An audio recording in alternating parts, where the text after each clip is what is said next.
Hello, this is Chris Durrell, Business Development Director, Remote Sensing for Labsphere Incorporated. Today, I'd like to take you through the COLOSUS system. This is a radiometric test solution for 0.3 to 14 micron image and sensor test. This system uses our Helios uniform sources and Santa Barbara infrared collimator and various black bodies to create a modular and flexible complete EO test solution. Hello, my name is Chris Durrell. I'll be taking you through a short tour of the COLOSUS system, which comprises two components, our Helios Labsphere uniform sources and a target projector from Santa Barbara Infrared, all joined together in one system called COLOSUS. So as part of this tour, we're not going to be spending a lot of time on Helios and HelioSense. That's the Labsphere product. There are other videos associated with that. Helios is going to be a set of assets that gets pulled into the IR Windows platform, which is the core software for the Santa Barbara Infrared products. And then we're going to be able to utilize all of the functionality of the Helios system within the IR Windows. So let's go ahead and open up our Windows. I'll go to the icon over here and double click on that. And what's coming up now is the IR Windows UI. There are three modes in IR Windows. There's operator, which basically means you can run tests, but you can't manipulate tests. Developer, which is the engineering level, that's where you actually can go in and manipulate tests, add cameras, add hardware, do what you'd like to do. And programmer, which basically means that you can, with a simple right click, you can open up the code, the C code, all the way down on tests and other assets in the system. So for this particular demo, we're going to run developer. And we're going to come into the system, and you see we get sort of status bars here of things that are trying to start up. We already have the Infinity controller that's ready to go, the target wheel that's ready to go, the collimator that's ready to go. And you can see these here. This is the collimator. There's a camera here. There's a target wheel back over here, and then the Helios system is sitting here. And there's a dialog box down here that shows that it's trying to load the calibration file now. So we've gotten a new message, which is it compiled all of the tests in our Windows, which we're going to go through that over here in a few minutes. There's over 128 tests that are actually in the IR Windows library, as well as many, many physical assets. And we'll talk about those too in good time. Okay, and now everything is actually loading up. You can see we're handshaking with all the assets in the Helios system. Power supplies, variable attenuators, detectors, different types of lamps. And then when everything is fully handshaked, we get all these nice green lights across the board here. So system is more or less ready to use at this point, but I want to go through a couple of different areas of the IR Windows to show you what it's capable of.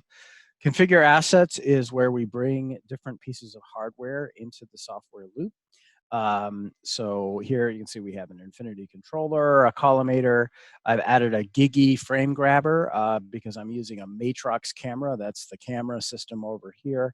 It's just a TCP type Ethernet connection, but coming in through Gigi frame grabbing configuration. The Helios and all of the Helios assets that are coming through our API. And then if I wanted to add more things at this point, I could do that. So here's a large library of the different things that Santa Barbara has done over the years, including other frame grabbers, stages, controls, power meters, Unix controllers, oscilloscopes. There's a huge library of things that they have incorporated into the system over the years. And generally, if you can find it in here, you can more or less, let's say I wanted to add a Newport power meter. I'm just going to do that. And then what shows up here is I've added the Newport power meter, and I close that. And down here on my assets list, I now have a Newport power meter. So I can add and subtract from this list quite readily. So each of the assets then has basically its control functions embedded in each window. So the Newport power meter, here's what that you would see there. For our spectrometer, you actually have the ability to capture scans, detectors, averaging periods, and so on and so forth, variable attenuator positions, plasma lamp, and power supplies, etc. So everything is here. It has its own individual control window of things you can do with it as an independent asset, but as a system, this window here, the Helios window, is actually going to control all of these or bring everything into the sequence of tests that we want to run based on the configuration that we want to do. So the first thing we do here in the window is we have also imported, along with the asset files, we've imported calibration files. So what we want to do is we want to set this up to our calibration that we know we'd like to use, and it's been pre-configured for us. That comes in through the Helios software. This is the one I want to use, so I'm going to click on that, and you see that I get a yellow light here, and then I get a yellow light over here. It's turning on the lamps for me. It's getting the filter wheels into their respective positions of 3 and 1. I'm going to go over here and just, so 3 and 1, 2 and 1. Okay, so set that to 3. And let's also set this one to 3 as well, because that's how I had it configured for my particular demo that I'm running today. I had that set up. So now if you pay attention to the collimator aperture over here, what I'm going to do is I'm going to open up the plasma source. So you see a nice blue source there. This is our plasma lamp is a solar emulator. So that gives you a nice solar-like spectrum. So I'm going to close that down, and notice how fast that is. These are our very advanced variable attenuators. They close in under a second. That's 2.4 million steps almost in that short period of time. Very high resolution, optically encoded, really dynamic attenuator. So now I'm going to go over and I'm going to do the same thing with the tungsten lamp. So now we see our nice warm tungsten halogen source. And actually I can blend those two using my attenuator. So let's just put this at, say, like 1 million steps. And we'll set, oh, it was 10 million steps, sorry. 1 million steps. And so we get some level of brightness out of that particular source. And then we put another, let's put another million in here. And what we see out of the attenuator now is a combination of those two things. So this allows us to blend color temperatures very quickly, very rapidly, without turning lamps on and off. We just use mechanical attenuators to achieve those levels. So in this case, I'm gonna close up the halogen, because the way I've configured the system is with the plasma, so that's where I want to be. So I'm gonna do that, and just for surety, I'm going to disable this lamp. So I've just turned off the tungsten halogen lamp. So if I open up that attenuator for some reason, or the system tries to, it's not going to have a problem with that. So all right, so our plasma lamp is nearly where it needs to be. Let's go make sure it's on stable. It is. Okay. So obviously this is a pretty bright source right now. You can see it kind of bleeding out even the webcam here. This camera that I'm testing is a CCD silicon camera. So let's just go look at that. I'm going to imagine that that's going to be pretty well saturated. But this is our image viewer. So this allows us to actually do a live capture on what we're seeing. And yeah, we're completely blanked out at this point. The camera's got some dynamic range issues going on here, but we're pretty much saturating this camera all the way at this point. So by the way, this also allows us to determine a region of interest. So we're going to put that back in dead center. Maybe the camera moved a little bit since the last time I tested it here. But I can redraw this, resize it, do whatever I want to do with it. But more or less, in this particular case, it allows me to just check and make sure the camera's working right. And it looks like we're saturating the camera, which I know we would, because we're too high. So let's close that out. Let's now let's lock the hardware in the loop here and go to let's make sure that goes to where it needs to be. And that's the calibration state. All right, so we're fully saturated at this point. Let's go to a level that is a little bit less, more friendly to this camera. That's about 13 candela. So we're going to let that run. You see that the system here is driving the attenuator down. You can see the brightness going down on the other side of the sphere. Obviously, what it's going to do is it's going to ring around the value that we want a little bit. It's going to go a little too far, and then it's going to come back, and then it's going to overshoot, and it's going to come back again until it finally lands on 13 candela, which is where we want to be. And you see that's a much more healthy level for the camera.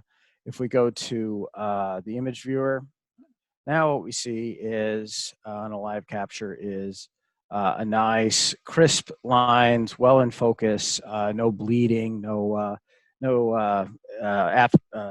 stray light images of the collimator itself. So this is I think a pretty good state. So let's go ahead and move forward.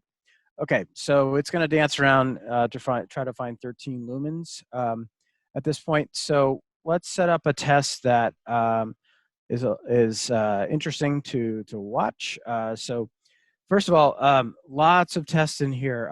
Like I said, 128 tests, or in this particular setup of our Windows.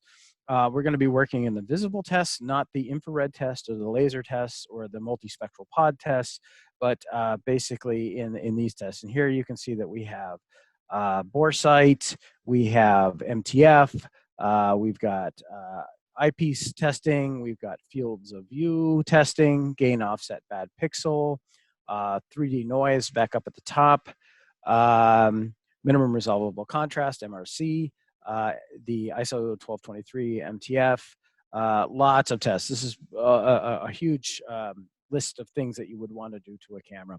We're going to set up an MTF test right now. So I've already set these two configurations. I'm going to set up a continuous test, which basically means I'm just going to in real time capture frames from the camera and look at how the MTF changes as I play with the camera or focus it or do something else.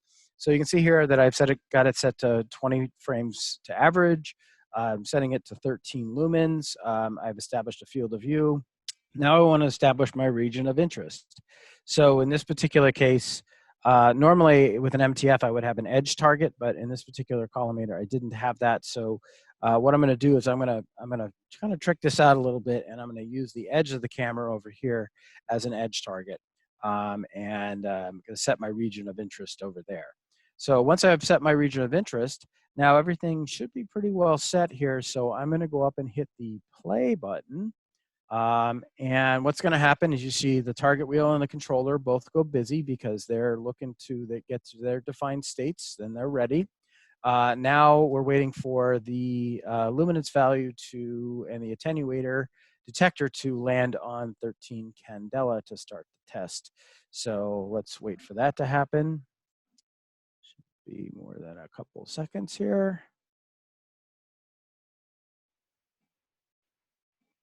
And there we go. Finally, it actually hit the 13 candela, and we have a fairly decent looking MTF. So let's just double check that by looking at our region of interest here. And yes, indeed, we do actually have a pretty good test there on the edge. It's a little grainy, but essentially that's an MTF. So. Now we could also look at that in line spread function. You can see that we don't have exactly an impulse function here, which you would expect because we're looking at a curved edge, and that we don't have a straight up and down function, which you would expect because we're looking at a curved edge. So, but this is our frequency evaluation, and this is essentially what an MTF looks like. So we'll let that run for a bit here, and. Well, I guess I can show you one more thing, which is let's move the region of interest here because we can do this in real time. So obviously that's a pretty poor MTF, but we go back over here. We're back to regular MTF. So anyway, so I ran earlier today a few other tests that I just want to show here. Number one was I ran a responsivity test. So I swept from about seven candela to about 100 candela, and you can see I saturated the camera somewhere around this area. So that was obviously too far of a sweep. So I went back and said, okay, let me run that again, again with a test sweep, and ran this test. So now I can see a little bit better where the turnover is here. and I can experiment a little bit with this line and just see how this, where my linear region of interest is. And you see that, oh, okay, that's starting to look pretty good. Maybe I can set this at 16. That would cross the line. Let's see. Yeah, that crosses the line. Okay, so so I went back and I ran a third test that gave me a lot more points. So I could really determine where my rollover saturation point for my camera was. So let's look at that. And here it is. So I just to suspend the suspense here, I'm going to put it at 13.9 because I actually happen to know that this camera, its true nonlinearity point so falls somewhere around the 13.8, 13.9 region in this area. I can blow that way up if I want and really kind of figure out where it comes off the line, 13.85. But now I've got a nice approximation of the linear response of my camera. So I can also look at this in terms of a histogram. I can call up the region of interest and say like I didn't like the region of interest I was looking at. I took a fairly large swath here, which would be customary. I can move that around. Let's I can move that over to, so I get a couple, now I've got some very nonlinear responses out of some pixels because they're dark. But if I move it back to the center, or if I shrink it up a little bit to a specific section, then I'm going to see maybe I'm starting to see some deviation in the pixels there when I'm not taking such a large swath of sampling. So, and yeah, I can see that in more granularity. So anyway, this data is all in there. I'm not changing it. I'm just recalculating by changing the region of interest that off that image. So pretty powerful software. All right, so then let's see, one other test that I did run was uniformity. So let's look at that. So here I have a uniformity scan, and you see there's something wrong with this uniformity scan. I've got these little cluster over here and a cluster over here. Maybe I have some bad pixels or something. So first thing I do is let's go check the region of interest. So, oh, look at that, I clipped a corner. So let me go back and move this around and maybe shrink it a little bit and put it more in the dead center. And there I've got a much tighter distribution. I can still see that I have some anomalous pixels. So maybe I wanna actually go and look at specific regions and figure out where I might have those bad pixels, or maybe it's some spurious response or something. But anyway, this is what your engineer really wants to look at when he starts to get into the non-uniformity examinations, and he has all the power to do that now with this image and play with this until he knows where the good regions and bad regions of his camera are. So a couple of things going on in IR Windows. There is some great tutorial videos here for how to use the system, and I won't go through a lot more of the modes because a lot of that is in these videos, and that can be acquired through demo. Or also, there's a lot of really awesome testing videos. If you want to know more about testing, there's some really nice 5 to 10 minute videos out here describing each of the tests and how they're run and how they're calculated, and really well done. So some good assets and use there. Last thing I want to look at here is I just want to show sequences.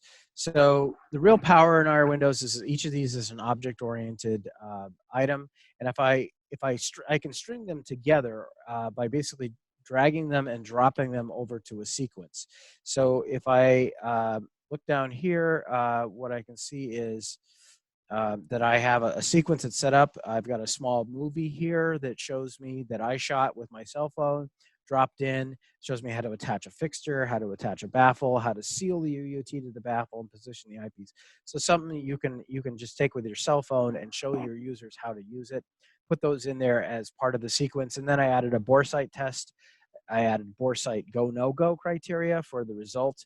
And that allows me to move on to the next MTF test and the MTF result, if that's good or not. And then to spit out a report on the other side.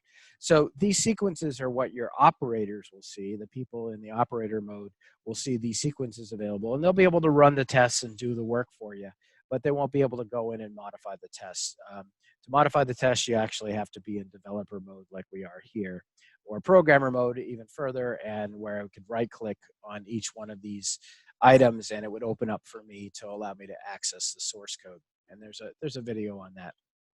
So that's a basic overview of some of the functions and some of the things you can do in IR Windows. And I hope you enjoyed it. If there are any questions, please email me. That's Chris Durrell. It's cdurrell@labsphere.com, 1R, 2 Ls. I'd be happy to answer any questions you have about IR Windows, Helios, or any other products that you might be interested in, or some of these tests. Thank you for watching. For more videos on Colossus and other EO testing solutions, visit us at www.labsphere.com.